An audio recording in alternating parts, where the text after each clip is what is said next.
Good morning, welcome to our intellectual quality a learning platform. तो हम अपने daily current affair series की ओर आगे बढ़ते हैं। उससे पहले कुछ मोटिवेशनल कोट्स के बारे में जानेंगे। हार तो वो सबक है जो आपको बेहतर होने का मौका देगी, इसलिए आप लोग को हार से नहीं डरना है, कड़ी मेहनत करना है, एक दिन सफलता अवश्य मिलेगी। तो इसी के साथ हम अपने डेली करंट अफेयर सीरीज की ओर आगे बढ़ते हैं। उससे पहले आप सभी लोग हमारे टेलीग्राम ग्रुप पर जुड़ जाइएगा। यहाँ पे आपको सारे पीडीएफ प्रोवाइड होंगे हमारे यूट्यूब सेशंस के। तो चलिए 4 दिसंबर 2023 के सारे करंट अफेयर्स को डिटेल में कवर करेंगे, तो वीडियो के अंत तक बने रहिएगा।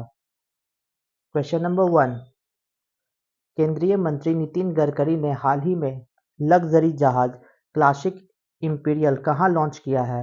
तो राइट आंसर हो जाएगा केरला में नितिन गडकरी जी के द्वारा लॉन्च किया गया लग्जरी शिप को।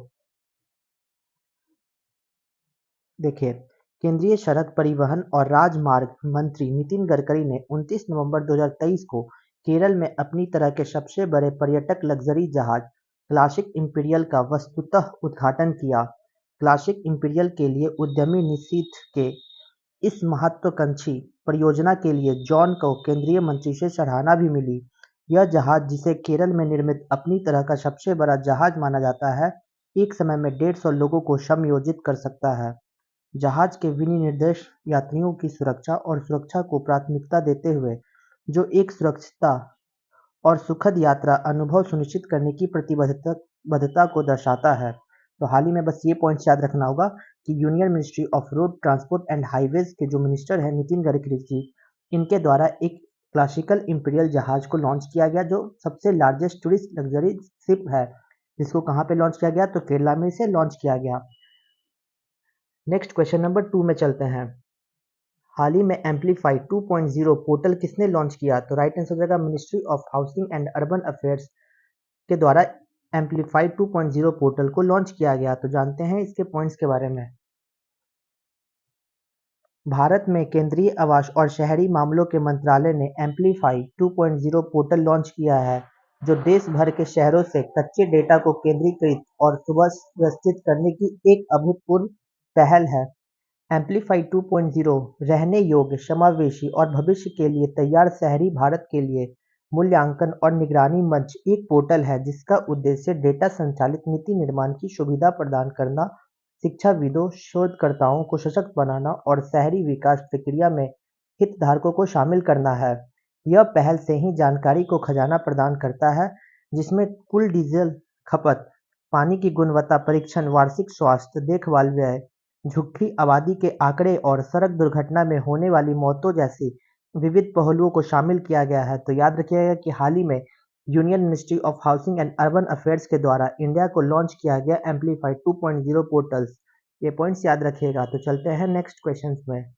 क्वेश्चन नंबर 3 में, हाल ही में भारतीय सशस्त्र बल में एडी कैंप बनने वाली पहली महिला अधिकारी कौन है? Who is the first women officer to become aide de camp in the Indian armed force recently? तो राइट आंसर हो जाएगा मनीषा पाधी।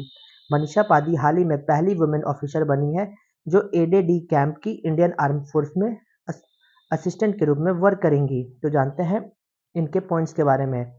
वायुसेना आईएएफ की महिला अधिकारी स्क्वाड्रन लीडर मनीषा पाधी को भारतीय सशस्त्र बलों में भारत की पहली महिला एडी कैंप एडीसी के रूप में नियुक्त किया। इसके साथ ही मनीषा पाधी देश की पहली महिला एडीसी बन गई है। 2015 बैच की स्क्वाड्रन लीडर मनीषा पाधी को मिजोरम के राज्यपाल डॉक्टर हरिबाबू कंभमपति ने एडी कैंप एडीसी नियुक्त किया है। एयर मार्शल मकरंद रानाडे वायुसेना मुख्यालय नई दिल्ली में महानिदेशक है। एयर मार्शल मकरंद रानाडे ने 1 दिसंबर 2023 को वायुसेना मुख्यालय नई दिल्ली में महानिदेशक निरीक्षण और सुरक्षा के रूप में नियुक्त ग्रहण की है। तो ये पॉइंट्स आप याद रखिएगा। क्वेश्चन नंबर 4 में चलते हैं। इकोनॉमिस्ट इंटेलिजेंस यूनिट की कास्ट ऑफ लिविंग रिपोर्ट 2023 में शीर्ष स्थान किसे मिला है? तो राइट आंसर हो जाएगा सिंगापुर और जुरिच दोनों को मिला है। Economist intelligence units cost of living report में इन दोनों को टॉप पोजीशंस पे नामित किया गया है। तो जानते हैं इनके पॉइंट्स के बारे में।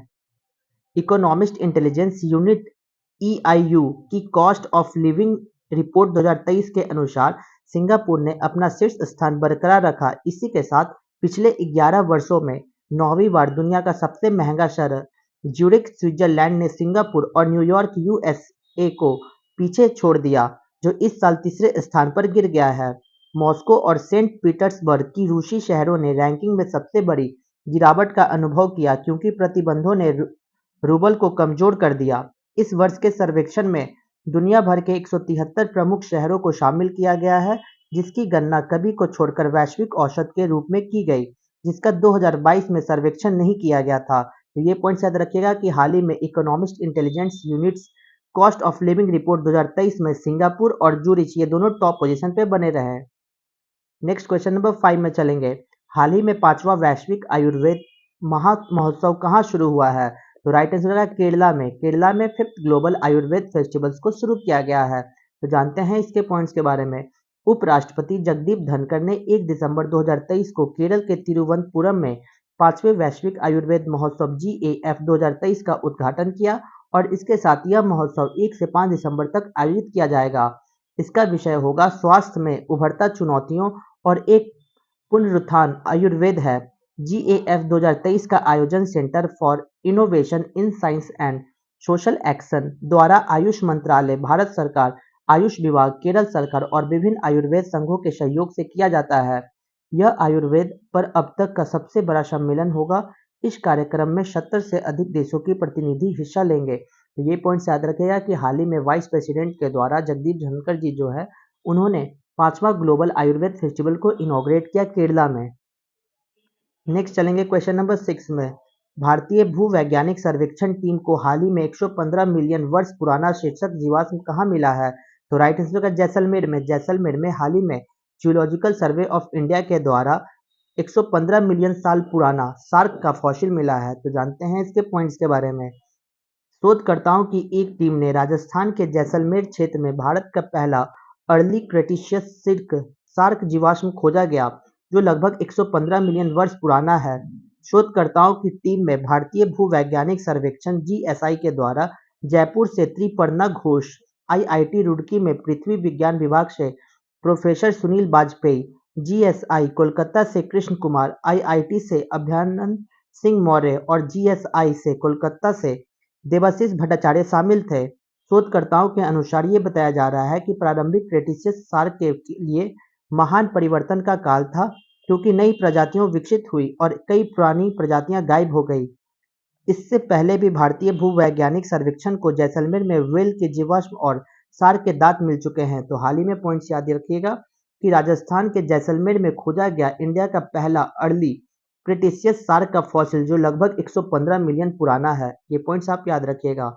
तो चलते हैं नेक्स्ट क्वेश्चन नंबर 7 में। प्रधानमंत्री नरेंद्र मोदी ने हाल ही में ग्रीन क्रेडिट पहल कहां शुरू की है? तो राइट आंसर होगा UAE, यूनाइटेड अरब अमीरात में हाल ही में प्राइम मिनिस्टर नरेंद्र मोदी के द्वारा लॉन्च किया गया ग्रीन क्रेडिट इनिशिएटिव थे। तो जानते हैं इसके बारे में। प्रधानमंत्री नरेंद्र मोदी ने 1 दिसंबर 2023 को दुबई, संयुक्त अरब अमीरात में COP28 जलवायु शिखर सम्मेलन में ग्रीन क्रेडिट पहल शुरू की है। यह भारत और UAE के बीच एक संयुक्त पहल है।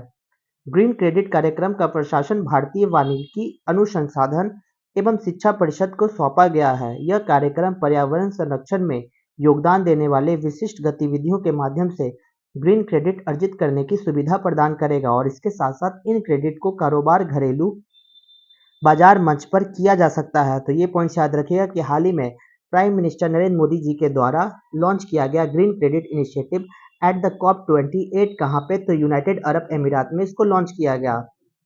नेक्स्ट चलेंगे क्वेश्चन नंबर 8 में। भारतीय रेलवे ने रेलवे ट्रैक पर हाथी की सुरक्षा के लिए कौन सा AI सॉफ्टवेयर लॉन्च किया है? तो राइट आंसर हो जाएगा गजराज। हाल ही में इंडियन रेलवे के द्वारा लॉन्च किया गया एक AI सॉफ्टवेयर जो प्रोटेक्ट करेगा एलिफेंट को ऑन रेलवे ट्रैक पे। तो जानते हैं इसके पॉइंट्स के बारे में।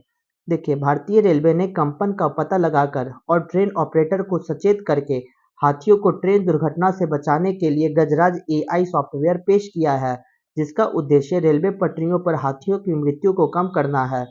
असम में सफलतापूर्वक परीक्षण किया गया AI आधारित गजराज सॉफ्टवेयर 181 करोड़ रुपए की अनुमानित लागत पर अगले 8 महीने के भीतर कई राज्यों में 700 किलोमीटर के हाथी गलियारों में तैनात किया जाएगा। रेल मंत्री ने AI संचालित गजराज प्रणाली को पश्चिम बंगाल, उड़ीसा, झारखंड, असम, केरल, छत्तीसगढ़ के कुछ हिस्से और तमिलनाडु जैसे राज्यों तक विस्तारित करने की योजना की घोषणा की है।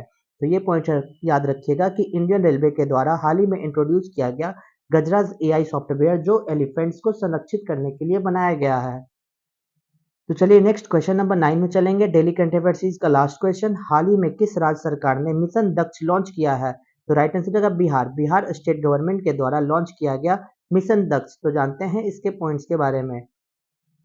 बिहार सरकार ने शुक्रवार को स्कूल छोड़ने वाली की संख्या कम करने के लिए अपनी महत्वाकांक्षा योजना शुरू की।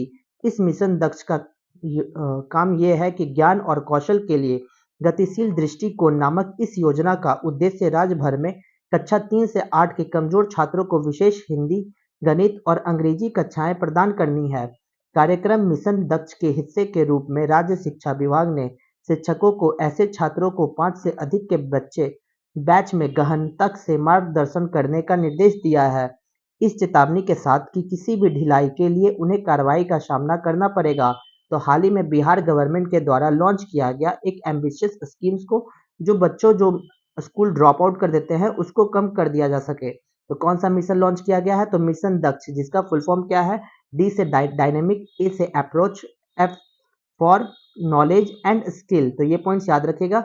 वैसे बच्चे जो 3 क्लास से 8 क्लास में बिलोंग करते हैं और स्कूल को ड्रॉप कर देते हैं, तो उनको कम करने के लिए बिहार सरकार ने एक मिशन दक्ष को लॉन्च किया है ताकि सारे बच्चे स्कूल में शिक्षा को प्राप्त कर सके। तो यहाँ तक वीडियो को देखने के लिए thank you so much guys. Video को ज़्यादा से ज़्यादा लाइक, शेयर और सब्सक्राइब करें ताकि और भी कंटेंट आपके पास पहुँच सके।